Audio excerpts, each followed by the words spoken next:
एक गांव था देवगिरी जो हिमालय की पहाड़ियों की गहराइयों में था, जहां पर एक पेड़ था जिसके ऊपर एक ब्रह्म राक्षस निवास करता था। एक पुराना राक्षस जिस पर एक ब्राह्मण जो जन्म से ब्राह्मण होता है परंतु अपने कर्मों की वजह से राक्षस योनि में चला जाता है और राक्षस बन जाता है। दूसरी तरफ जंगल में एक वायरस मरे हुए लोगों को ज़ॉम्बी में बदल रहा था और विक्रम अपने दादा की डायरी से कुछ मंत्र पढ़ रहा था। विक्रम ने डायरी पढ़ी तो उसे पता चला कि इसमें ब्रह्म राक्षस के बारे में जानकारी दी गई है और तभी वहाँ बाहर से आवाज़ आती है किसी के चिल्लाने की और वह बाहर देखता है तो ज़ॉम्बी गांव पर अटैक कर रहे होते हैं। तब विक्रम भी देखता है कि यह क्या हो रहा। वो बोलता है ये क्या हो रहा है, मरे हुए लोग जिंदा कैसे हो रहे हैं। तभी वो अपने दोस्त माया के पास जाता है।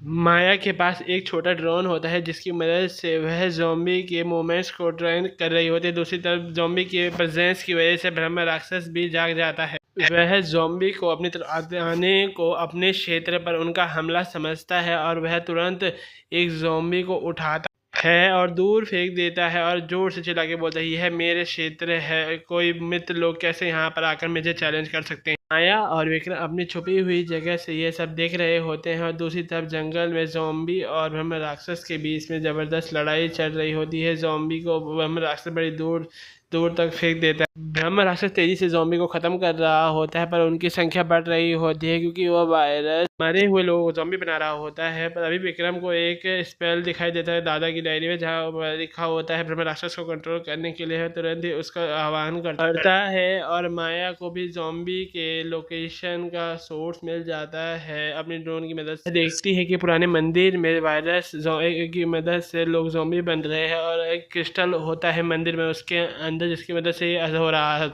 है। माया और विक्रम मंदिर में जाते हैं और देखते हैं कि सॉर्कर यानी कि जादूगर उस क्रिस्टल में पूरी शक्तियाँ भरकर उससे ज़ॉम्बी बना रहा है और वह चाहता है कि वह ब्रह्म राक्षस को भी इसकी मदद से कंट्रोल करे। तभी विक्रम मंत्रों का उच्चारण करता है और ब्रह्म राक्षस को बुला लेता है और सॉर्कर यानी कि जो बुरा जादूगर भी उस ब्रह्म राक्षस को कंट्रोल करने की कोशिश करता है पर विक्रम और माया साथ मिलकर उसे डिस्ट्रैक्ट कर देते हैं जिससे कि ब्रह्म राक्षस फ्री हो जाता है। ब्रह्म राक्षस के फ्री होते ही ब्रह्म राक्षस और ज़ॉम्बी के बीच में लड़ाई शुरू हो जाती है। ब्रह्म राक्षस आराम से उस ज़ॉम्बी को हरा रहा होता है। दूसरी तरफ विक्रम भी उस क्रिस्टल को तोड़ चुका होता है जिससे कि वायरस का इफेक्ट भी जल्दी से जल्दी नलीफाई हो जाए। लड़ाई खत्म हो जाती है और ब्रह्म राक्षस लास्ट में विक्रम को आशीर्वाद देता है उसके बहादुरी के लिए और वापस अपने पेड़ पर वापस चला जाता है।